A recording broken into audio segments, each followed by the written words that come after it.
Misteri Desa Trunyan. Rahasia kuburan terbuka di pinggir Danau Batur. Kedatangan ke Desa Trunyan. Pagi itu, kabut tebal menutupi Danau Batur. Airnya berwarna hijau tua, tenang, tapi terasa dingin di kulit.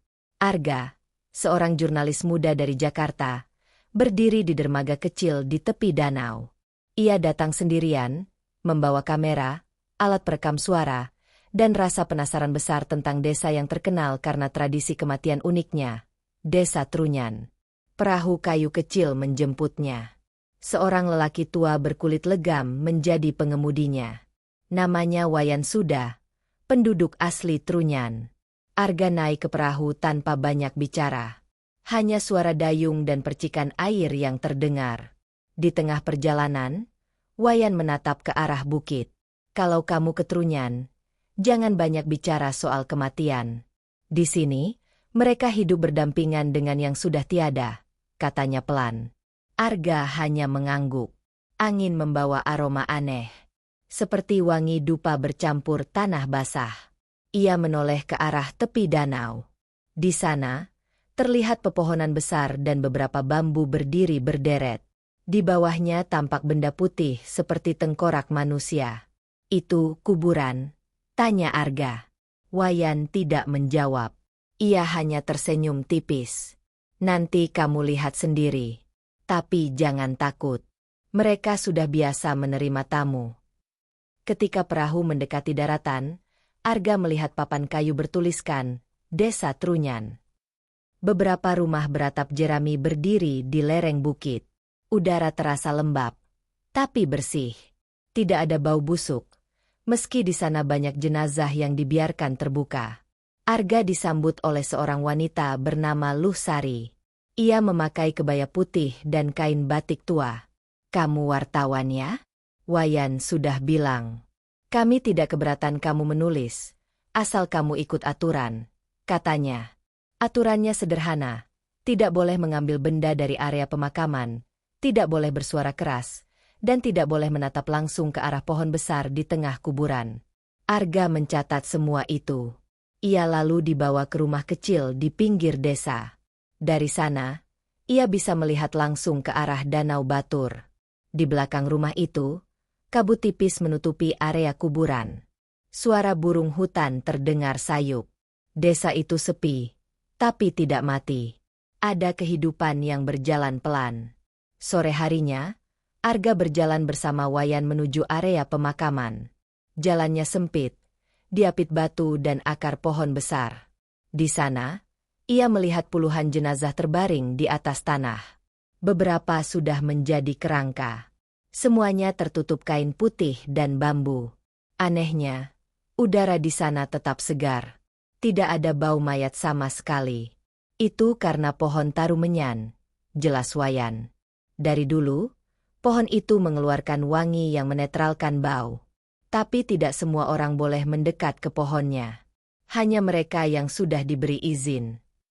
Arga menatap pohon itu dari jauh. Besarnya seperti 3 rumah digabung. Batangnya gelap dan berlumut. Dari rantingnya, menetes cairan bening seperti getah. Seekor burung gagak hinggap di dahan paling atas. Anginnya terasa dingin dan berat. Tiba-tiba, kamera Arga mati. Ia baru saja mengganti baterai sebelum berangkat. Ia coba hidupkan ulang, tapi gagal. Wayan tersenyum tipis. Kalau alatmu rusak di sini, artinya mereka tidak mau difoto, ujarnya singkat. Malam tiba lebih cepat di Trunyan. Lampu di rumah warga padam satu persatu. Arga duduk di teras bersama Luhsari. Wanita itu bercerita tentang sejarah desa. Katanya, orang Trunyan adalah keturunan langsung dari manusia pertama yang datang ke Bali. Mereka menjaga tradisi agar roh tetap damai di alamnya. Kami tidak mengubur.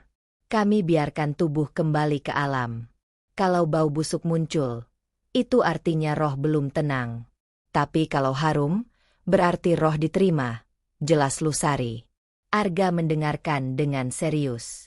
Suara jangkrik dan air danau terdengar lembut di kejauhan. Tiba-tiba, ia mencium aroma dupa yang sangat kuat. padahal tidak ada yang menyalakan apapun. Lusari menatapnya. Mereka datang, katanya pelan. Biasanya, kalau ada orang baru, mereka ingin melihat. Arga memandangi kabut di depan rumah. Ada bayangan samar berdiri di tepi danau. Tubuhnya putih, berdiri diam, lalu menghilang begitu saja. Jantungnya berdegup cepat. Tapi Wayan yang duduk di dekat pintu hanya berkata tenang. Kamu tidak usah takut.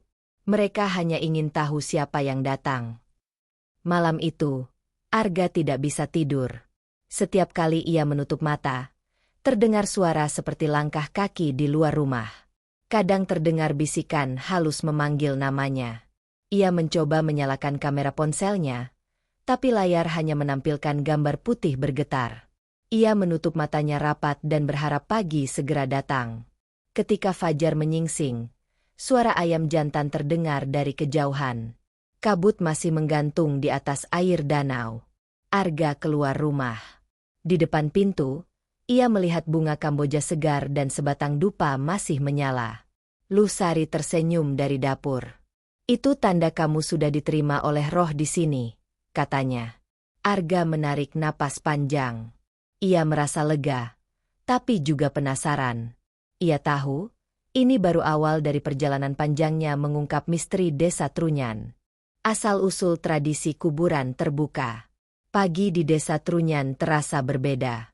Sinar matahari muncul perlahan di balik gunung Batur. Kabut masih menempel di permukaan air danau. Udara sejuk menyentuh kulit. Arga berdiri di tepi pemakaman, ditemani Wayan Suda. Di depannya, terbaring puluhan tubuh manusia yang sudah menjadi bagian dari tanah. Kain putih menutupi tubuh mereka, sementara tengkorak-tengkorak lama tersusun rapi di batu-batu besar. Kenapa mereka tidak dikubur atau dibakar seperti umat Hindu lainnya? Tanya Arga dengan nada heran. Wayan mengangkat wajahnya yang keriput. Itu karena kepercayaan kami berasal dari masa sebelum agama masuk ke sini. Kami meyakini bahwa kematian adalah bagian dari keseimbangan alam. Tubuh tidak boleh ditutupi tanah, karena bumi di sini suci. Kalau kamu mengubur, kamu mengotori tanah yang memberi hidup. Arga menulis cepat di bukunya. Ia mendengarkan dengan penuh perhatian. Lusari datang membawa 2 cangkir kopi hitam. Ia duduk di atas batu besar di samping Wayan. Dulu, nenek moyang kami menyembah dewa yang disebut Ratu Gede Pancering Jagat. Beliau dipercaya tinggal di puncak Gunung Abang, di seberang danau itu. Ia menunjuk arah timur. Dewa itu menciptakan manusia pertama di sini. Orang itu disebut Ratu Sakti Pancering Jagat. Dari dialah keturunan Trunyan berasal. Arga bertanya pelan, apa hubungan dewa itu dengan kuburan terbuka ini? Lusari menatap ke arah pohon besar di tengah pemakaman. Dewa itu memberi kami pohon taru menyan sebagai penyeimbang dunia roh dan dunia manusia. Kata Trunyan berasal dari 2 kata, taru dan menyan. Taru artinya pohon. Menyan artinya harum. Pohon ini menjadi penghubung antara yang hidup dan yang sudah mati. Karena itu, kami tidak boleh menutup tubuh dengan tanah atau membakar. Biarkan pohon yang menjaga. Arga mengangguk. Ia memandangi pohon itu. Daunnya hijau gelap. Rantingnya menjuntai seperti tangan. Burung-burung kecil beterbangan di sekitar cabangnya. Aneh, tapi indah. Wayan menunjuk ke deretan tengkorak. Kamu lihat 7 tengkorak itu di batu? Itu orang-orang pertama yang dimakamkan di sini. Mereka dipilih langsung oleh pemangku adat. Setiap kali ada yang meninggal, jenazah baru akan ditaruh di tempat itu kalau jumlahnya belum penuh. Kalau sudah penuh, tulang lama dipindahkan ke sisi lain agar yang baru punya tempat. Berarti kuburannya terbuka untuk umum? Tanya Arga. Ya. Tapi hanya warga asli Trunyan yang boleh dimakamkan di sini. Pendatang tidak bisa, jawab Wayan tegas. Lusari menambahkan, orang luar yang meninggal di sini dikubur di tempat berbeda, disebut desa kuburan. Tidak boleh disatukan. Kami menghormati perbedaan asal roh. Arga menulis lagi. Ia sadar, Setiap detail yang ia dengar menyimpan makna mendalam. Tradisi ini bukan sekadar keunikan budaya, tapi sistem kepercayaan yang hidup sejak ratusan tahun lalu. Wayan lalu mengajak Arga menuju bagian paling ujung pemakaman. Di sana ada tumpukan batu besar. Ini disebut melet. Disinilah jenazah perempuan yang meninggal saat melahirkan disemayamkan. Kami percaya kematian seperti itu suci. Mereka tidak boleh disatukan dengan yang lain. Arga menatap batu-batu itu. Di atasnya ada beberapa bunga Kamboja putih yang masih segar. Wangi alami bercampur dengan udara danau. Tidak ada rasa takut. Yang terasa hanya ketenangan. Kami tidak punya kuburan mewah. Tidak ada batu nisan. Tidak ada peti. Yang kami punya hanya tanah, air, dan pohon, ujar Wayan. Kalau kamu perhatikan, setiap tubuh ditutupi anyaman bambu itu disebut ancak saji. Itu simbol perlindungan roh dari gangguan makhluk lain. Arga mendekat dan melihat anyaman itu. Bentuknya sederhana, tapi kuat. Di atasnya diletakkan sesaji kecil berisi bunga, nasi, dan dupa. Setiap kali ada yang meninggal, seluruh desa berhenti bekerja selama 3 hari, jelas Lusari. Kami semua datang ke sini. Tidak ada tangis, tidak ada teriakan.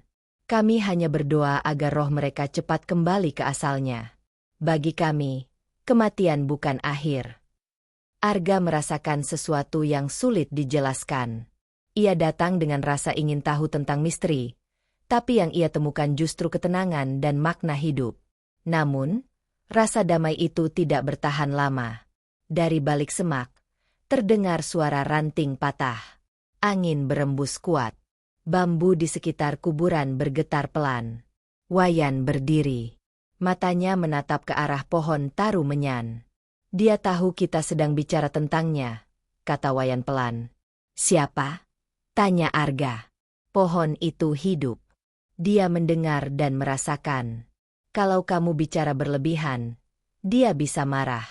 Kadang angin ini bukan angin, tapi tanda, jawab Wayan dengan tenang. Arga menelan ludah. Ia menatap pohon itu. Dari batangnya, menetes cairan bening. Getah itu jatuh ke tanah, meninggalkan aroma manis aneh. Di udara, suara seperti bisikan samar terdengar di antara dahan. Wayan memegang bahu Arga. Kamu sudah tahu asal tradisinya. Tapi kamu belum tahu siapa yang menjaga pohon itu. Disinilah misteri sesungguhnya dari Trunyan. Arga diam. Ia merasakan hawa dingin menyelimuti tubuh. Kamera di tangannya kembali mati tanpa sebab. Lusari berdiri dan berbisik. Kalau kamu ingin tahu lebih dalam, kamu harus datang malam ini. Di waktu roh berkumpul, kamu akan melihat sesuatu yang tidak semua orang boleh lihat. Matahari mulai turun di balik gunung. Suara jangkrik kembali terdengar. Arga menatap danau yang berkilau dalam cahaya senja. Ia tahu, malam nanti akan membawa cerita baru. Tentang penjaga tak kasat mata di bawah pohon taru menyan. Misteri pohon taru menyan. Malam turun perlahan di desa Trunyan. Angin dari arah danau Batur berhembus dingin. Kabut tipis mulai naik dari permukaan air, membentuk tirai putih yang menutupi sebagian desa. Arga duduk di teras rumah Lusari, menatap jauh ke arah pemakaman. Dari kejauhan, samar-samar terlihat cahaya kecil seperti api yang menari di antara pohon. Wayan bilang, malam ini aku bisa melihat sesuatu yang tidak semua orang boleh lihat, kata Arga sambil menyalakan alat perekam suaranya. Lusari muncul dari dalam rumah. Ia membawa dupa dan seikat bunga Kamboja. Kalau kamu ingin tahu tentang taru menyan, kamu harus datang dengan hati tenang. Jangan menantang. Jangan takut. Pohon itu bisa membaca niatmu, ucapnya pelan. Arga mengangguk. Mereka berjalan perlahan menuju area pemakaman. Wayan sudah menunggu di sana, memegang lentera bambu kecil. Cahaya oranye dari lentera membuat bayangan wajahnya terlihat tegas. Kamu yakin mau melihat? Tanyanya. Aku datang jauh-jauh untuk ini, jawab Arga. Mereka berjalan di jalur sempit, melewati batu besar dan akar pohon yang menjalar di tanah. Udara semakin lembab. Semakin dekat ke area pohon, bau harum semakin kuat. Seperti campuran menyan, bunga, dan tanah basah. Tapi di balik wangi itu, ada sesuatu yang aneh. Ada sensasi dingin menembus tulang. Pohon taru menyan berdiri di tengah kuburan. Tingginya hampir 20 meter. Batangnya hitam, berlumut, dan lebar. Dari setiap celah kulit kayunya, keluar cairan bening yang memantulkan cahaya bulan. Di bawah pohon itu, ada beberapa tengkorak yang tertata rapi di atas batu. Wayan meletakkan dupa di dekat akar pohon. Ia berlutut dan menundukkan kepala. Kami datang bukan untuk menantang. Kami hanya ingin tahu. Arga menyalakan kamera. Lampu kecil di atas lensa menyala. Tapi beberapa detik kemudian, lampu itu padam. Layar kameranya gelap total. Ia mencoba lagi, tapi gagal. Baterainya penuh, namun alat itu tidak mau menyala. Lusari berbisik, "Jangan paksa.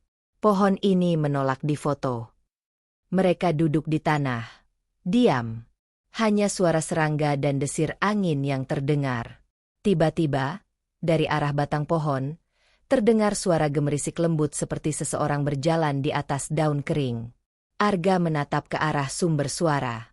Tidak ada siapa-siapa.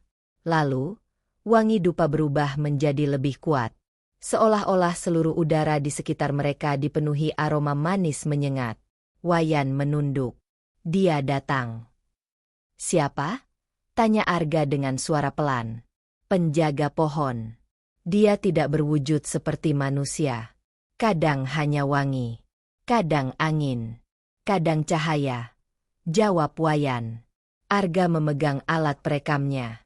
Suara yang terekam berubah menjadi gemerisik aneh, seperti bisikan halus. Ia memutar ulang, tapi tidak bisa mengenali kata-katanya. Hanya nada rendah, berulang, seperti seseorang melantunkan doa dalam bahasa yang sudah lama hilang. Wayan menunjuk ke cabang paling atas pohon. "Lihat baik-baik." Arga mendongak. Di antara dedaunan, ada cahaya kehijauan kecil. Bentuknya bulat, seperti bola api. Cahaya itu bergerak perlahan turun, lalu berhenti di udara. Beberapa detik kemudian, menghilang begitu saja. Lusari berkata lembut, "Itu roh yang menjaga. Kadang muncul ketika ada orang baru datang ke desa. Kadang untuk mengingatkan agar kami tidak lupa berdoa." Arga menatap langit. Bintang-bintang berkilau di atas Gunung Abang. Di sekelilingnya, suasana terasa sangat tenang, tapi juga berat. Ia bertanya lagi, "Apa yang terjadi kalau pohon ini ditebang?" Wayan menatapnya tajam. "Tidak boleh. Tidak akan pernah boleh. Dulu ada orang luar yang mencoba mengambil cabangnya. Mereka ingin meneliti. Tapi baru sampai tepi danau, perahunya terbalik. Mayatnya tidak pernah ditemukan." Arga terdiam. Ia menatap batang pohon itu. Di permukaannya ada goresan seperti simbol kuno. Bentuknya spiral dan silang, seperti ukiran primitif. Ia menyentuh sedikit kulit pohon itu. Kulitnya dingin seperti logam. "Jangan sentuh," kata Lusari cepat. "Kamu belum diizinkan." Tiba-tiba, angin bertiup kencang. Lentera Wayan padam. Dupa bergoyang kuat, nyaris jatuh. Pohon itu bergetar pelan, mengeluarkan suara rendah seperti rintihan panjang. Arga merinding. Udara mendadak berat. Dari arah akar, muncul kabut pekat. Wayan berdiri cepat. "Kita harus pergi sekarang." Mereka berlari kecil menuju arah desa. Suara di belakang seperti langkah kaki yang mengikuti. Ketika mereka sampai di rumah Lusari, Wayan menutup pintu dan mematikan lampu. Selama beberapa menit, mereka diam. Nafas Arga berat. "Apa yang barusan terjadi?" tanyanya. "Itu bukan marah," jawab Lusari perlahan. "Itu peringatan. Pohon taru menyan tidak suka disentuh oleh orang luar. Dia menolak gangguan." Arga melihat alat perekamnya. Lampu indikator menyala kembali. Ia memutar hasil rekaman. Di dalamnya terdengar suara samar perempuan berbisik dalam bahasa Bali kuno. Hanya satu kalimat yang bisa ia pahami, karena Wayan menerjemahkannya. Jangan bangunkan mereka yang tidur di bawahku. Arga tidak bicara lagi malam itu. Ia duduk diam, menatap api kecil di tungku. Di luar, angin terus berhembus dari arah kuburan. Wangi dupa masih tercium. Pohon tarumenyan tetap berdiri di sana, seolah menatap mereka dari kejauhan. Dalam hati, Arga tahu, misteri yang ia cari baru saja membuka pintu pertamanya. Dan di balik pintu itu, ada rahasia yang lebih dalam. Tentang penjaga, tentang roh, dan tentang apa artinya hidup berdampingan dengan kematian. Malam pertama di pinggir danau. Malam di desa Trunyan benar-benar sunyi. Tidak ada lampu jalan. Hanya cahaya bulan yang memantul di permukaan danau Batur. Airnya tenang, tapi gelap. Angin membawa suara lembut seperti nyanyian jauh di tengah danau. Arga duduk di depan rumah Lusari, menatap air yang berkilau samar. Ia belum bisa melupakan peristiwa di bawah pohon tarumenyan. Setiap kali memejamkan mata, ia masih mendengar suara perempuan itu berbisik di alat perekamnya. Suara yang sama, lembut tapi menekan. Wayan duduk di sampingnya sambil membawa kendi berisi air hangat. Kamu masih memikirkan yang tadi malam? Arga mengangguk. Suara itu nyata. Aku merekamnya sendiri. Tapi aku tidak tahu siapa yang berbicara. Wayan menatap ke arah danau. Roh di bawah tarumenyan tidak jahat. Tapi mereka menjaga keseimbangan. Kadang mereka berbicara untuk memperingatkan. Kadang hanya ingin diingat. Kenapa aku yang mereka pilih untuk mendengar? Tanya Arga. Wayan tersenyum tipis. Mungkin karena kamu datang dengan niat ingin tahu. Di sini, keingintahuan bisa dianggap panggilan. Lusari muncul membawa beberapa lembar kain putih. Ia menaruhnya di dekat pintu. Kalau kamu mau bertahan di sini malam ini, tidurlah di teras. Tapi jangan tidur menghadap danau. Tidurlah menghadap rumah. Kalau kamu melihat cahaya di air, jangan ikuti. Kenapa? Karena cahaya itu bukan manusia, jawabnya singkat. Arga hanya diam. Ia menggelar selimut tipis di lantai kayu. Udara semakin dingin. Kabut mulai turun dari arah bukit. Wayan berpamitan pulang ke rumahnya yang tidak jauh dari situ. Lusari menutup pintu dan masuk. Sekarang hanya Arga yang tersisa di luar. Suara jangkrik dan desiran angin menjadi satu-satunya teman. Ia menatap danau. Airnya bergoyang pelan. Lalu sesuatu menarik perhatiannya. Ada titik cahaya kecil di tengah danau. Awalnya ia mengira itu perahu nelayan. Tapi semakin lama, cahaya itu tidak berpindah. Justru bertambah terang. Warnanya biru pucat. Ia berdiri, mencoba fokus. Cahaya itu tampak seperti bola kecil melayang di atas air. Suara perempuan terdengar samar. Pelan. Seperti dari jauh. Datanglah. Arga menatap sekitar. Tidak ada siapapun. Ia melangkah satu langkah ke depan. Cahaya itu bergerak mendekat. Kini jaraknya hanya sekitar 50 meter dari tepi. Ia bisa melihat bentuk samar di balik cahaya itu. Seperti siluet tubuh perempuan dengan rambut panjang, berdiri di atas permukaan air. Suara itu kembali terdengar. Datanglah, aku menunggu. Arga gemetar. Nalurinya ingin menjauh, tapi rasa ingin tahu membuatnya tetap berdiri. Ia menyalakan kamera ponselnya. Tapi layar hanya menampilkan kabut tebal. Ia memotret, tapi gambar yang muncul hanyalah bayangan putih kabur. Tiba-tiba angin berembus keras dari arah danau. Kabut bergerak cepat menuju tepi. Suara air bergemuruh. Cahaya itu menghilang seketika. Arga mundur beberapa langkah. Dari dalam rumah, Lusari membuka pintu. Wajahnya tampak pucat. Kamu melihatnya? Ya. Arga mengangguk. Aku melihat cahaya biru. Seperti seseorang berdiri di atas air. Lusari menghela napas panjang. Itu roh penunggu danau. Kami menyebutnya I Dewa Ayu Ratu Batur. Dia penjaga air.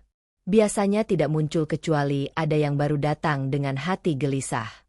Mungkin dia sedang memperhatikan kamu. Arga menelan ludah. Apa maksudnya memperhatikan? Kalau dia merasa kamu tidak mengganggu, dia akan pergi. Tapi kalau dia merasa kamu membawa energi buruk, dia akan mengikutimu dalam mimpi, jawab Lusari pelan. Malam semakin larut. Arga mencoba tidur. Tapi setiap kali ia menutup mata, ia melihat bayangan perempuan berambut panjang di balik kelopak matanya. Suara lembut itu terus berbisik. Datanglah, lihat aku. Ia terbangun dengan keringat dingin. Suara air danau terdengar lebih dekat. Ia membuka mata dan mendapati kabut tebal menyelimuti seluruh rumah. Di sela kabut, ia melihat siluet seseorang berdiri di depan rumah. Bentuknya samar. Tidak bergerak. Siapa di sana? Seru Arga pelan. Tidak ada jawaban. Hanya suara langkah kaki di atas tanah basah. Lalu suara itu berhenti tepat di depan pintu. Dupa yang diletakkan Lusari sore tadi menyala sendiri.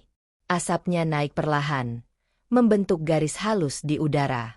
Dari dalam rumah, terdengar suara Lusari memanggil, "Jangan buka pintu." Arga menahan napas. Pintu bergetar pelan, seperti ada yang mendorong dari luar. Ia mundur, menatap tanpa suara. Setelah beberapa detik, semua berhenti. Angin tenang kembali. Kabut perlahan menyingkir. Ia duduk di lantai, menatap pintu yang kini diam. Suara danau kembali normal. Tapi di lantai teras, ada jejak kaki kecil yang basah. Tidak hanya satu, tapi 3 pasang. Seperti bekas langkah menuju arah pohon taru menyan. Pagi harinya, Wayan datang membawa sarapan. Ia melihat jejak kaki itu masih terlihat jelas. Kamu melihatnya juga semalam? Arga mengangguk. Aku melihat cahaya di danau. Dan seseorang berdiri di luar rumah. Wayan menatap serius. Kamu tidak boleh sendirian malam ini. Mereka tahu kamu di sini. Biasanya, setelah cahaya muncul, akan ada tanda lain. Kadang suara. Kadang sesuatu di dalam rumah. Arga menatap danau sekali lagi. Permukaannya tenang. Tapi sekarang ia tahu ketenangan itu menipu. Di bawah air yang sunyi itu, ada sesuatu yang hidup. Sesuatu yang tidak bisa dijelaskan oleh logika. Ia sadar, malam pertamanya di pinggir Danau Batur bukan sekadar pengalaman spiritual. Itu adalah peringatan. Bahwa di desa Trunyan, batas antara dunia manusia dan dunia roh tidak pernah benar-benar terpisah. Suara dari kuburan. Pagi itu, udara di desa Trunyan terasa berat. Kabut belum sepenuhnya pergi dari permukaan Danau Batur. Matahari tertutup awan. Suasana desa tampak lebih sepi dari biasanya. Burung-burung yang biasanya berterbangan di sekitar pohon taru menyan kini tidak terlihat. Arga berdiri di tepi pemakaman. Ia datang bersama Wayan dan Lusari. Mereka membawa sesaji sederhana, bunga kamboja, nasi putih, dan dupa. Hari ini kamu akan dengar sendiri, kata Wayan dengan nada pelan. Dengar apa? Tanya Arga. Suara dari bawah tanah. Biasanya datang saat udara lembab seperti sekarang. Tapi ingat, jangan balas bicara, jawab Wayan sambil menyalakan dupa. Mereka duduk di atas batu besar di pinggir kuburan terbuka.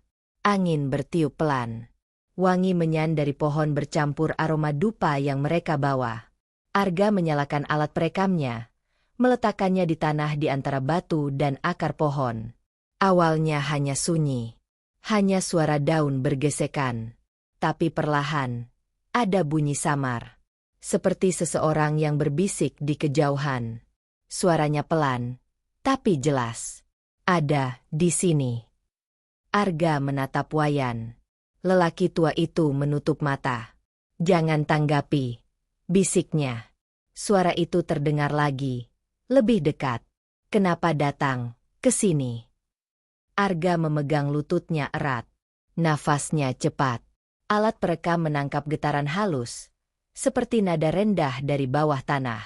Ia menatap ke arah pohon taru menyan. Dedaunannya tidak bergerak, tapi udara di sekitarnya bergetar ringan, seperti panas tipis di atas aspal. Lusari menunduk dan merapal doa. Wayan menaburkan bunga di atas tanah. Suara itu berhenti seketika. Hening. Hanya angin yang berembus. Arga menatap layar perekam. Gelombang suara masih bergerak meski tidak ada bunyi. Lalu tiba-tiba terdengar lagi. Kali ini lebih jelas. Suara perempuan, datar, seolah berbicara langsung ke mikrofon. Jangan sentuh tubuh kami. Arga menelan ludah. Suaranya terasa nyata, seperti berada tepat di belakang telinganya. Ia menoleh cepat, tapi tidak ada siapapun. Wayan menatapnya. Itu roh yang terganggu. Biasanya mereka muncul kalau ada orang asing datang terlalu dekat dengan jenazah. Kamu pernah melangkah di atas tanah pemakaman kemarin? Arga mengingat-ingat. Mungkin aku tidak sengaja menginjak dekat kepala salah satu jenazah. Wayan menghela napas panjang. Itu sebabnya kamu dipanggil. Lusari menambahkan, kalau kamu tidak menenangkan roh itu, dia akan terus mengikutimu. Tidak untuk menyakiti, tapi untuk memastikan kamu tidak melupakan tempatnya. Mereka lalu melakukan ritual kecil. Wayan mengambil segenggam tanah dan bunga, lalu menaruhnya di atas batu di depan Arga. Taruh tanganmu di sini. Ucapkan dalam hati bahwa kamu minta izin. Arga menuruti. Ia menutup mata. Dalam diam, ia berusaha tenang. Angin tiba-tiba berhenti. Dunia seolah hening. Lalu terdengar suara lembut di telinganya. Kami tidak marah. Kami hanya menjaga. Ia membuka mata. Dupa di depannya mati. Tapi wangi menyan dari pohon semakin kuat. Wayan tersenyum kecil. Mereka sudah menerima permintaanmu. Arga merasa lega. Tapi juga bingung. Semua terasa nyata. Tapi sulit dijelaskan. Ia memutar hasil rekaman di alatnya. Di antara suara angin dan doa Wayan, jelas terdengar kalimat itu. Kami tidak marah, kami hanya menjaga. Lusari menatapnya. Sekarang kamu sudah mendengar langsung. Tidak semua orang diberi kesempatan itu. Arga menatap ke sekeliling kuburan. Di antara kain putih dan anyaman bambu, ada bunga segar yang baru diletakkan. Ada yang baru meninggal? Tanyanya. Ya, jawab Lusari. Seorang bayi semalam. Dia dimakamkan di sisi timur. Itu sebabnya kamu bisa mendengar lebih jelas. Setiap kali ada jiwa baru, energi di sini berubah. Mereka saling memanggil. Arga menatap ke arah yang ditunjuk. Di bawah pohon kecil, terlihat anyaman bambu baru. Kain putih menutupi tubuh mungil di dalamnya. Bunga Kamboja disebar di atasnya. Tidak ada rasa takut, tapi dadanya sesak. Wayan berdiri. Kita harus pergi sebelum matahari turun. Tempat ini tidak suka kedatangan lama. Kalau kamu masih di sini saat senja, mereka akan mulai berbicara lagi. Mereka berjalan pulang pelan. Arga menoleh sekali lagi ke arah kuburan. Sekilas, ia melihat bayangan kecil bergerak di antara anyaman bambu. Ia berkedip. Bayangan itu hilang. Sore menjelang. Di rumah Lusari, Arga memutar rekaman itu berulang kali.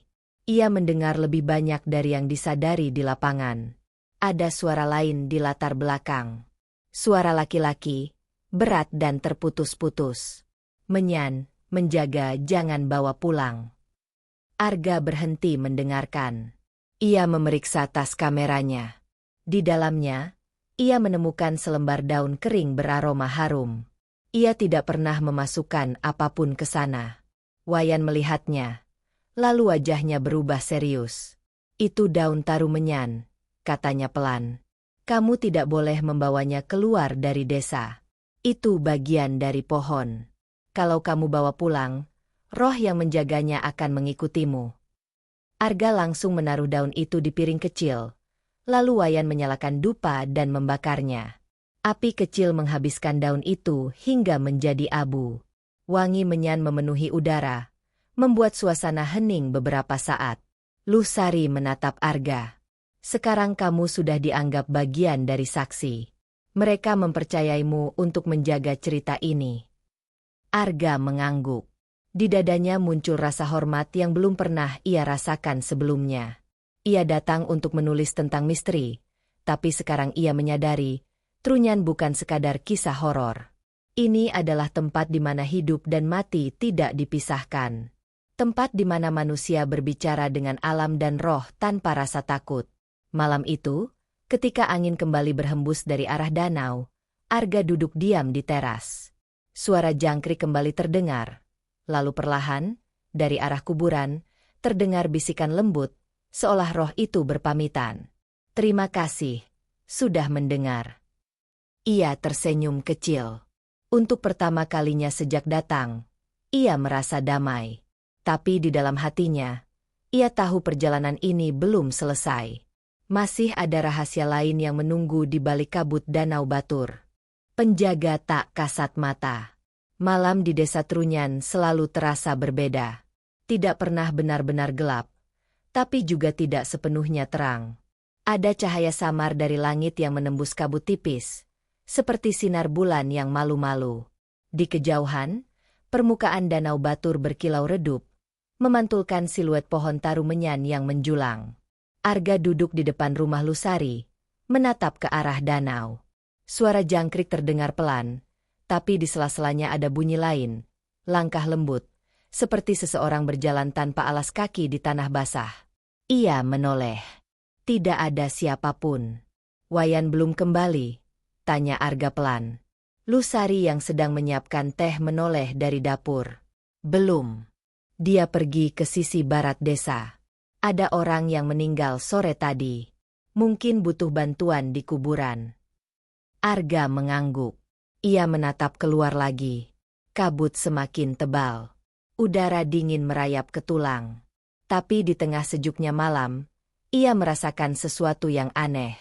Seperti ada tatapan dari balik kabut. Ia berdiri, melangkah ke halaman. Angin berembus pelan, membawa aroma menyan. Sekilas, ia melihat bayangan tinggi di tepi danau. Bentuknya samar, tapi jelas menyerupai sosok manusia dengan kepala tertutup kain putih. Arga memejamkan mata sejenak, mencoba menenangkan diri. Saat ia membuka mata lagi, bayangan itu sudah hilang. Tapi suara langkah pelan masih terdengar, mendekat dari arah pohon taru menyan. Lusari keluar membawa 2 cangkir teh. Kamu lihat sesuatu lagi? Tanyanya lembut. Arga ragu sejenak, lalu mengangguk. Seseorang, atau mungkin sesuatu, berdiri di tepi danau. Lusari duduk di kursi bambu, menyeruput teh dengan tenang. Itu bukan manusia. Di sini, kami menyebutnya penjaga tak kasat mata. Mereka yang memastikan roh-roh tetap tenang di tempatnya. Penjaga. Arga mengerutkan kening. Maksudnya seperti roh pelindung.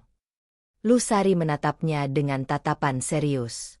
Ya, mereka dulunya manusia, tapi mati dengan cara yang tidak wajar.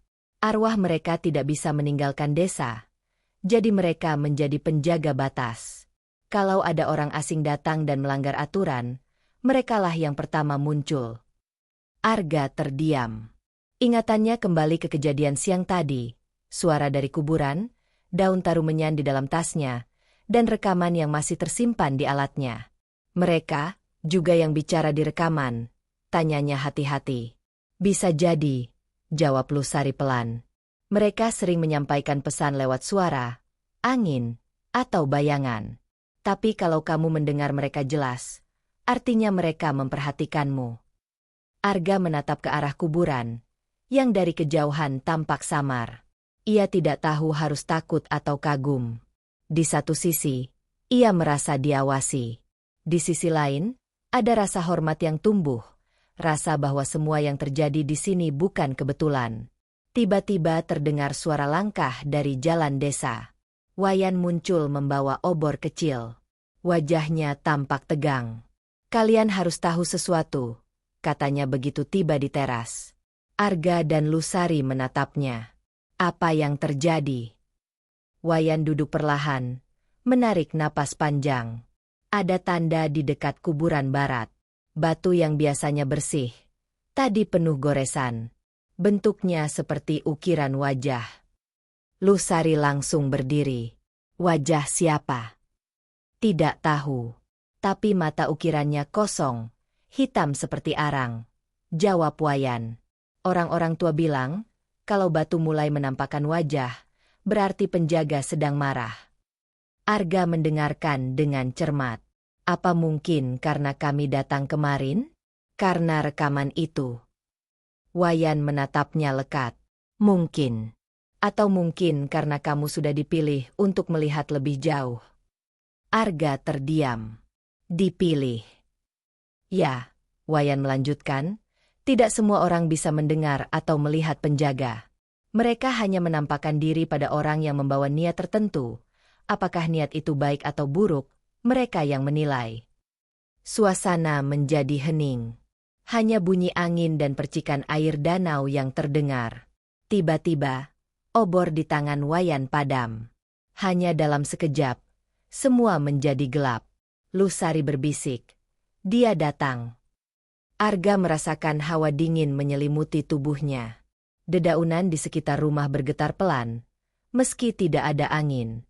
Dari arah kuburan terdengar langkah perlahan. Setiap langkah disertai bunyi lembut seperti pasir yang tergeser. Dari balik kabut, muncul siluet tinggi. Sosok itu berjalan perlahan mendekati mereka. Kain putih yang menutupi tubuhnya berayun pelan. Di bagian wajahnya, tidak ada mata atau hidung, hanya permukaan kosong berwarna abu-abu. Arga tidak bisa bergerak. Jantungnya berdegup keras. Sosok itu berhenti tepat di depan halaman, lalu mengangkat tangan. Di telapak tangannya ada sesuatu, potongan daun tarumenyan yang utuh, sama seperti yang dibakarnya siang tadi. "Dia mengembalikannya," bisik Lusari. Arga menatap daun itu. "Tapi, kenapa?" Wayan menjawab dengan suara berat. "Karena kamu belum selesai. Mereka memberimu izin untuk melihat sesuatu yang lebih dalam." Sosok itu perlahan menurunkan tangannya, lalu menghilang dalam kabut begitu saja, seolah larut bersama udara. Aroma menyan memenuhi udara, membuat dada terasa hangat meski dingin menusuk kulit. Arga menatap tempat sosok itu berdiri tadi. Tidak ada jejak, hanya tanah lembab dan daun-daun kering. Tapi di tengah-tengahnya, tergeletak daun tarumenyan tadi, kini mulai mengering dengan cepat. Lusari menunduk, berdoa pelan. "Dia tidak datang untuk menakutimu. Dia datang untuk memperingatkan." "Memperingatkan apa?" tanya Arga dengan suara hampir berbisik. "Bahwa roh-roh di sini sedang gelisah. Ada sesuatu yang mengganggu keseimbangan. Dan mungkin, penyebabnya bukan dari desa ini." Arga menatapnya bingung. "Maksudmu?" Wayan memejamkan mata. "Ada orang luar yang mengambil sesuatu dari kuburan beberapa hari lalu. Mereka bukan penduduk sini. Dan sejak itu, penjaga mulai menampakkan diri." Arga terdiam. Ia mulai mengerti. Mungkin inilah alasan ia dipilih. Penjaga itu tidak datang untuk menghantui, tapi untuk meminta bantuan. Ia menatap daun kering di tanah. "Kalau begitu, aku harus mencari tahu siapa yang melakukannya." Wayan mengangguk pelan. "Tapi hati-hati. Mereka yang berani mengambil dari tempat kematian biasanya tidak sadar bahwa yang mereka bawa bukan hanya benda, tapi juga jiwa yang menempel di dalamnya." Malam semakin dingin. Di langit, kabut perlahan menipis, menampakkan sedikit cahaya bulan. Arga memandangi danau yang tenang. Tapi di dalam tenang itu, ia tahu sesuatu sedang menunggu di dasar air. Dan malam itu, untuk pertama kalinya, ia bermimpi. Dalam mimpi, ia berjalan di antara kuburan terbuka. Dari setiap tubuh yang membusuk, keluar asap putih tipis yang membentuk wajah tanpa mata. Wajah yang sama dengan ukiran di batu kuburan barat. Ketika ia terbangun, fajar baru menyingsing. Tapi di luar jendela, ada daun taru menyan basah menempel di kaca, seolah ada yang baru saja menaruhnya di sana. Benda yang hilang dari kuburan. Pagi di desa Trunyan tampak tenang seperti biasa. Matahari muncul malu-malu di balik kabut, dan udara terasa lembab. Tapi ketenangan itu hanya di permukaan. Di balik senyum para warga, ada rasa gelisah yang tidak terucap. Arga bangun lebih awal. Ia duduk di depan rumah sambil memandangi daun taru menyan yang ditemukan menempel di jendela. Daun itu masih lembab, tapi tidak berbau. Hanya menyisakan jejak tipis aroma tanah basah. Lusari keluar membawa teh panas. Kamu tidak tidur lagi? Tidak bisa, jawab Arga. Aku masih memikirkan apa yang Wayan bilang semalam. Tentang benda yang diambil dari kuburan. Kamu tahu benda apa itu? Lusari menggeleng. Tidak ada yang tahu pasti. Tapi sejak malam itu, bau dari kuburan berubah. Taru menyan yang biasanya menetralkan bau, tiba-tiba tidak berfungsi. Arga menatapnya lekat. Berarti sesuatu sudah benar-benar mengganggu keseimbangan. Lusari mengangguk pelan. Kamu harus bicara langsung dengan kepala desa. Hanya dia yang tahu cerita utuhnya. Setelah sarapan sederhana, Arga dan Wayan berjalan menuju rumah kepala desa. Letaknya agak jauh, di sisi barat, melewati ladang dan jalan setapak berbatu. Rumah itu besar tapi sederhana, berdinding kayu tua dan beratap ijuk. Kepala desa, Mangku Made, duduk di beranda sambil menatap danau. Rambutnya sudah memutih sebagian, tapi matanya masih tajam. Selamat pagi, sapa Arga sopan. Mangku Made mengangguk tanpa menoleh. Kamu yang datang dari kota itu, ya? Yang suka merekam suara roh. Arga terdiam sebentar. Saya hanya ingin tahu kebenaran di balik cerita. Tapi sepertinya, sekarang saya ikut terlibat. Mangku Made menatapnya. Kamu memang dipanggil. Orang luar tidak akan bertahan di sini kalau tidak ada alasan. Wayan memotong pembicaraan. Kami ingin tahu tentang benda yang hilang dari kuburan. Mangku Made menunduk sebentar, lalu berbicara pelan. Beberapa hari sebelum kamu datang, ada 2 orang wisatawan dari luar Bali. Mereka datang malam hari, membawa kamera besar. Katanya ingin ambil gambar kuburan untuk konten. Tapi pagi harinya, penjaga melihat mereka membawa sesuatu dari bawah pohon taru menyan. Benda apa? Tanya Arga. Topeng kayu, jawab Mangku Made. Bukan topeng biasa. Itu topeng upacara yang digunakan untuk menenangkan roh yang baru meninggal.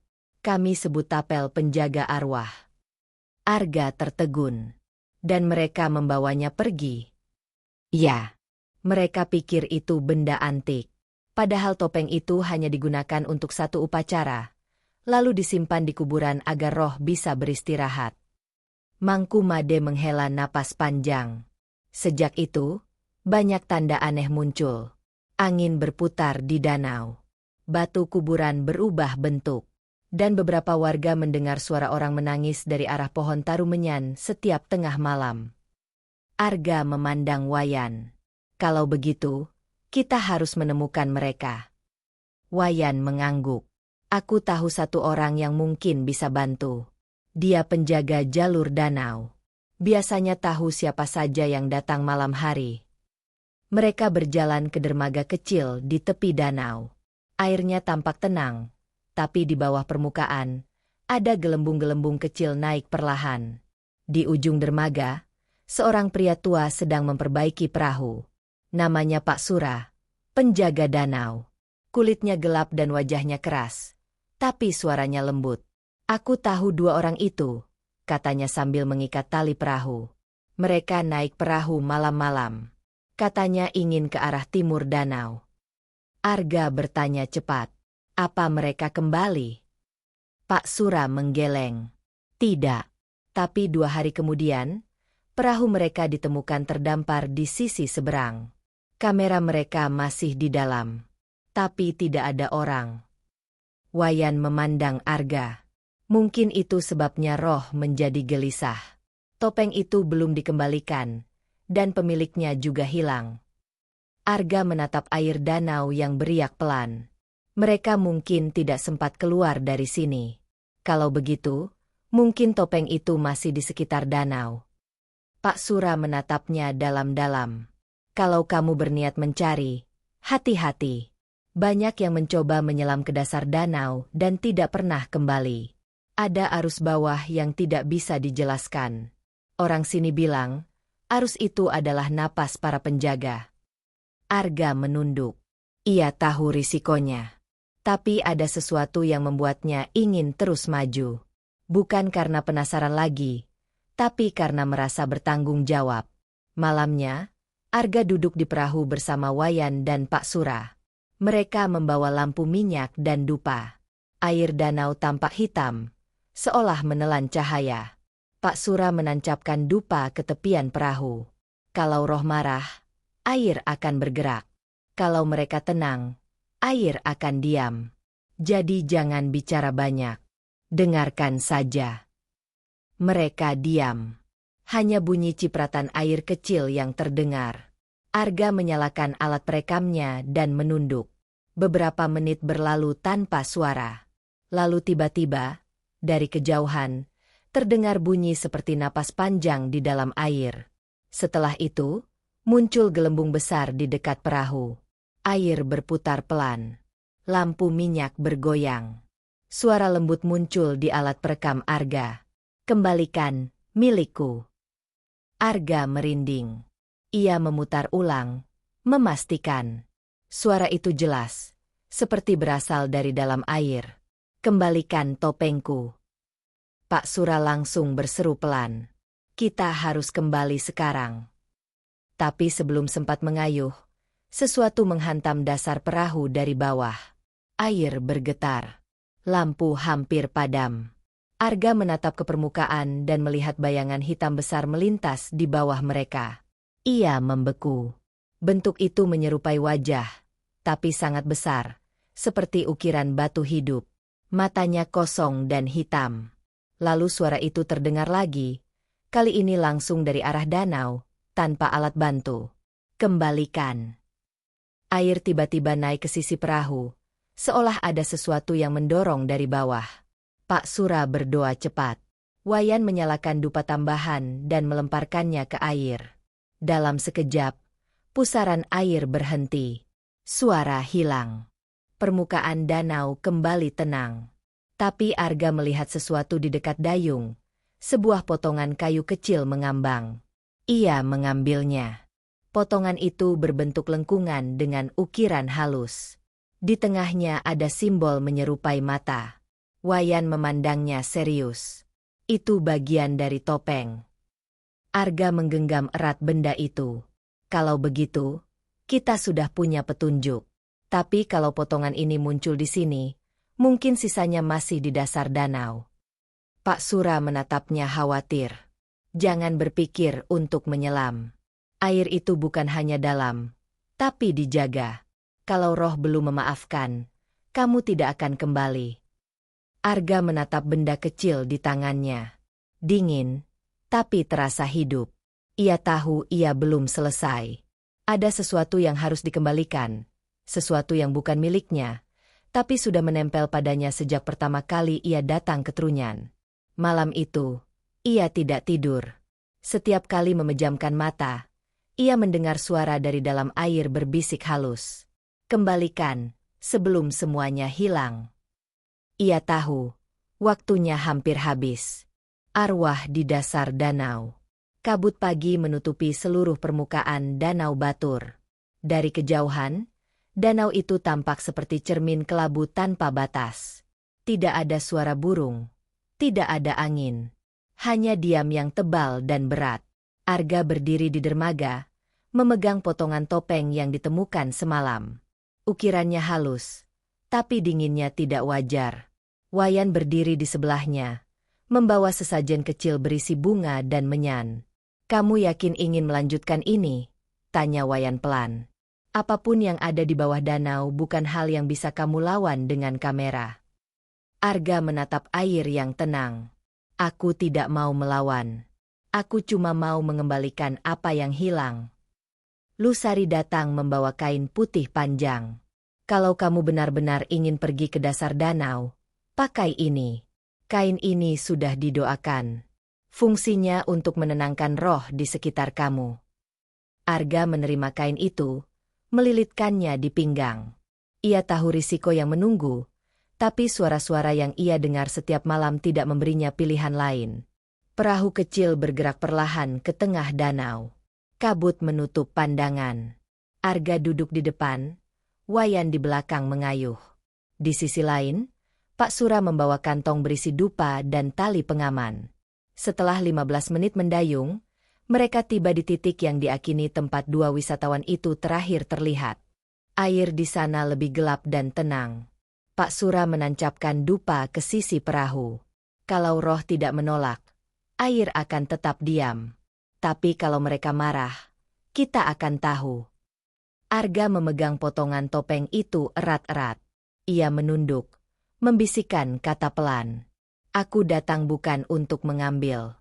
Aku ingin mengembalikan. Ia perlahan menurunkan potongan topeng ke air. Permukaan danau bergetar ringan, lalu kembali tenang. Wayan menghela napas lega. Tapi beberapa detik kemudian, air di sekitar mereka berubah dingin. Kabut bergerak cepat, membentuk lingkaran kecil di atas permukaan. Dari dasar air, muncul gelembung-gelembung besar. Suara perempuan bergema pelan. Belum lengkap. Arga menegakkan tubuh. Belum lengkap? Maksudnya apa? Suara itu datang lagi, lebih dekat. Topengku belum utuh. Wayan menatap Arga cemas. Berarti potongan lain masih tertinggal di bawah. Arga menatap air yang semakin gelap. Kalau begitu, aku harus turun. Pak Sura segera menahan tangannya. Jangan bodoh.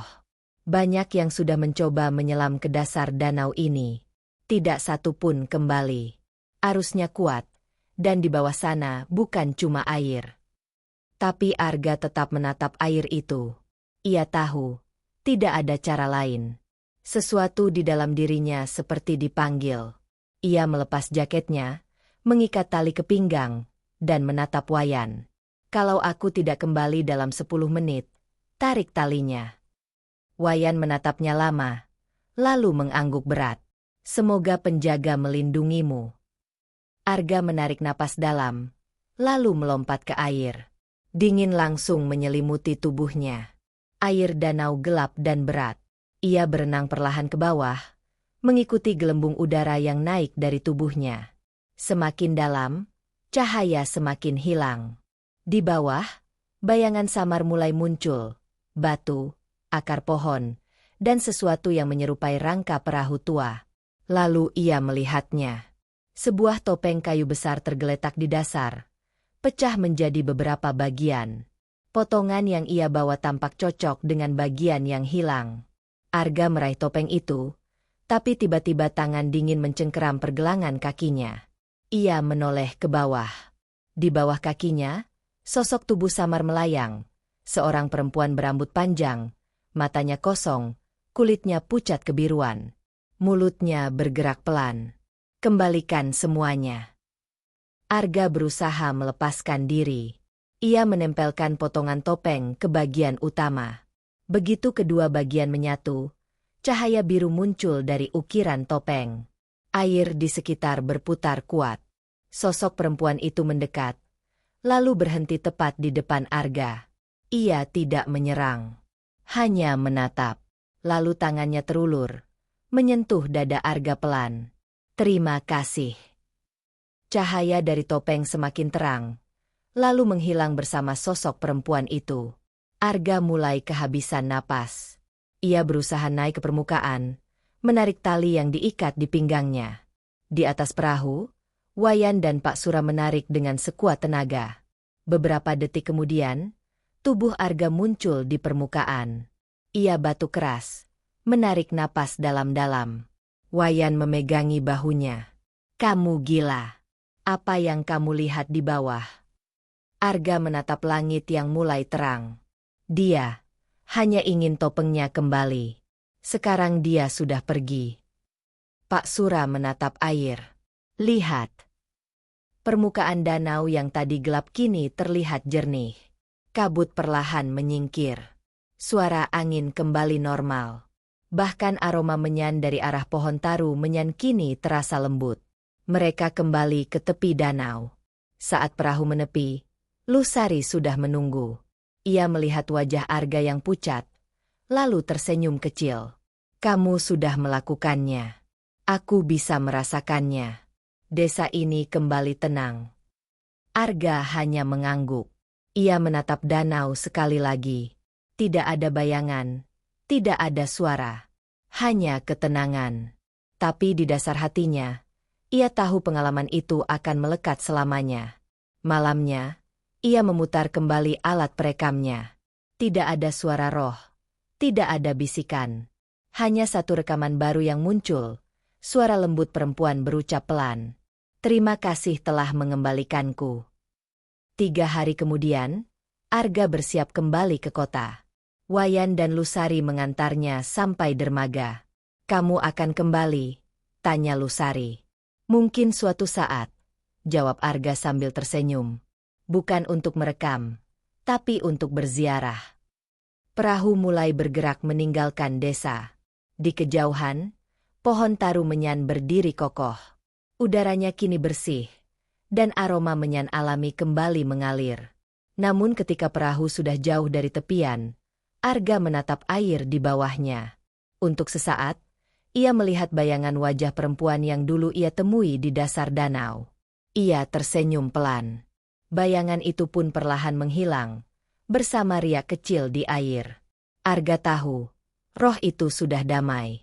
Dan misteri desa Trunyan akhirnya menemukan akhirnya sendiri, bukan lewat rasa takut, tapi lewat pengembalian yang tulus. Ketenangan di balik taru menyan. Pagi di desa Trunyan kali ini berbeda. Tidak ada kabut tebal seperti hari-hari sebelumnya. Matahari menembus pepohonan, menyinari danau batur yang kini tampak jernih dan berkilau. Udara terasa ringan. Aroma taru menyan yang dulu begitu kuat kini berubah lembut, menenangkan. Arga berdiri di tepi danau, memandangi permukaannya yang tenang. Ia sudah berkemas untuk kembali ke kota, tapi hatinya terasa berat. Desa ini, dengan segala misterinya, telah mengajarkannya sesuatu yang tidak bisa ia pelajari dari buku atau kamera manapun, tentang kehidupan, kematian, dan rasa hormat pada yang tidak terlihat. Wayan datang membawa 2 cangkir kopi panas. Aku tidak menyangka kamu bisa bertahan di sini selama ini. Biasanya orang luar sudah menyerah di malam pertama. Arga tersenyum kecil. Mungkin karena aku tidak datang untuk menantang. Aku datang untuk mendengarkan. Wayan mengangguk. Itu sebabnya roh tidak mengganggumu lagi. Mereka tahu niatmu bersih. Mereka duduk di dermaga, menatap air yang bergerak pelan. Perahu kecil Pak Sura masih terikat di sana, bergoyang lembut. Tidak ada lagi suara aneh atau cahaya misterius di malam hari. Desa benar-benar kembali tenang. Bagaimana dengan topeng itu? Tanya Arga. Sudah dikubur kembali di bawah taru menyan, jawab Wayan. Mangku Made memimpin upacara kecil kemarin malam. Semua roh sudah dipanggil dan dilepaskan. Arga menatap arah pohon taru menyan yang menjulang di kejauhan. Di bawahnya, tampak beberapa kuburan terbuka dengan tubuh yang masih terbaring. Tapi kali ini, tidak ada rasa takut. Hanya perasaan damai yang sulit dijelaskan. Lusari datang menyusul mereka. Ia membawa bunga kamboja putih dalam wadah kecil. Ini untuk kamu, katanya sambil menyerahkan bunga itu kepada Arga. Sebagai tanda terima kasih. Karena kamu sudah mengembalikan keseimbangan di sini. Arga menerimanya dengan hormat. Aku hanya melakukan apa yang harus dilakukan. Lusari tersenyum. Tidak semua orang bisa melakukan itu. Banyak yang datang ke sini hanya untuk mencari sensasi. Mereka lupa bahwa di balik misteri, ada kehidupan yang masih berjalan. Wayan menambahkan, dan ada kematian yang tetap hidup dalam ingatan. Arga memandang keduanya dengan kagum. Desa ini sederhana, tapi nilai yang dijaga di dalamnya begitu dalam. Setiap upacara, setiap doa, setiap batang dupa yang dibakar, semuanya memiliki makna. Menjelang siang, Arga berjalan sendiri ke arah pohon taru menyan. Ia ingin berpamitan langsung. Jalan setapak menuju ke sana kini terasa lebih terang. Udara di sekitar pohon juga tidak lagi berat. Saat sampai di bawah pohon, ia berhenti. Batangnya besar dan kuat. Aroma khasnya masih keluar perlahan, seolah menjaga keheningan di sekitarnya. Di antara akar-akar besar, tampak batu kecil bertuliskan aksara Bali kuno. Arga berlutut, meletakkan bunga Kamboja di depan batu itu. Ia menunduk pelan, berbisik, "Terima kasih sudah mengizinkan aku melihat dan belajar." Angin berhembus lembut. Daun-daun taru menyan bergetar pelan. Sejenak, Arga merasa seperti ada seseorang yang berdiri di belakangnya. Ia tidak menoleh. Ia tahu itu bukan manusia. Suara halus terdengar samar di telinganya. "Jaga ingatan ini, jangan biarkan mereka melupakannya." Arga memejamkan mata. "Aku janji." Saat ia membuka mata, suara itu hilang. Hanya aroma taru menyan yang tersisa, menenangkan. Sore itu, Arga berpamitan pada semua warga. Lusari memeluknya singkat. "Kalau kamu kembali ke kota, jangan ceritakan ini sebagai kisah horor. Ceritakan sebagai kisah tentang keseimbangan." Arga mengangguk. "Aku akan menulisnya apa adanya. Tentang desa Trunyan, tentang pohon taru menyan, dan tentang rasa hormat pada kematian." Pak Sura menyalami tangannya. "Kalau kamu rindu, danau ini akan selalu menunggu." Wayan menepuk bahunya. "Kamu datang sebagai orang asing. Sekarang kamu bagian dari cerita kami." Perahu pun mulai bergerak perlahan meninggalkan dermaga. Arga menatap ke arah desa yang semakin jauh. Rumah-rumah kecil di tepi danau tampak damai. Pohon taru menyan berdiri tegak di tengah lanskap hijau, seperti penjaga abadi antara dunia hidup dan mati.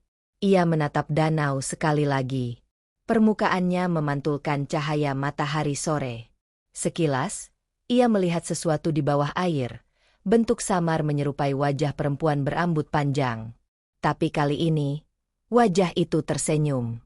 Arga tersenyum balik, lalu menunduk hormat. Suara lembut terdengar, seolah datang dari arah pohon taru menyan.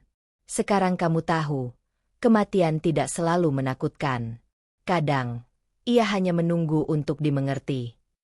Beberapa minggu kemudian, di kota, Arga mempublikasikan dokumenter yang ia buat selama di Desa Trunyan. Tapi bukan berjudul Misteri Desa Trunyan, melainkan Ketenangan di Balik Taru Menyan. Filmnya tidak menampilkan ketakutan atau kengerian. Tidak ada suara jeritan. Tidak ada adegan mistik yang berlebihan. Hanya gambar tenang danau batur, pohon taru menyan, dan cerita masyarakat yang hidup berdampingan dengan kematian. Penonton dibuat hening oleh kesederhanaannya. Banyak yang menulis komentar bahwa film itu bukan tentang hantu, tapi tentang rasa hormat pada alam dan roh leluhur. Dan di akhir film, Arga menuliskan kalimat sederhana. "Di Trunyan, kematian bukan akhir. Ia hanya cara lain bagi kehidupan untuk bernafas." Beberapa bulan kemudian, Arga menerima pesan dari Wayan. "Danau masih tenang. Tidak ada lagi cahaya di malam hari. Tapi setiap kali angin lewat, kami merasa kamu masih di sini." Arga membalas singkat. "Mungkin sebagian dari jiwaku memang tertinggal di bawah taru menyan." Ia menutup ponselnya, menatap langit sore dari jendela apartemen. Entah kenapa, aroma lembut taru menyan tercium samar. Ia tersenyum. Bagi banyak orang, Trunyan adalah tempat misterius yang penuh kisah menyeramkan. Tapi bagi Arga, itu tempat yang menunjukkan bahwa di balik kematian, selalu ada kedamaian, asal manusia tahu caranya menghormati. Pohon taru menyan akan terus berdiri di tepi danau batur, menjaga, Diam, tapi hidup dalam ingatan siapapun yang pernah datang dengan niat tulus. Dan di antara kabut pagi, suara lembut itu akan selalu ada, bukan untuk menakuti, tapi untuk mengingatkan. Hidup dan mati hanyalah dua sisi dari satu napas yang sama. Desa Trunyan tetap berdiri sunyi di tepi Danau Batur. Pohon tarumenyan masih mengeluarkan aroma khasnya, menjaga keseimbangan antara dunia yang terlihat dan yang tak kasat mata. Setelah kepergian Arga, warga kembali hidup seperti biasa. Namun, ada rasa tenang yang berbeda di udara. Tidak ada lagi bisikan di malam hari. Tidak ada lagi cahaya aneh di atas danau. Film Arga membuat banyak orang datang dengan rasa hormat, bukan rasa ingin tahu. Mereka datang untuk belajar tentang kehidupan dan kematian dari sudut pandang masyarakat Trunyan. Dan bagi Arga, setiap kali angin membawa aroma lembut kayu tarumenyan, ia tahu bahwa sebagian dari dirinya masih tertinggal di sana, bersama cerita, bersama ketenangan, bersama rahasia yang tak perlu dijelaskan lagi.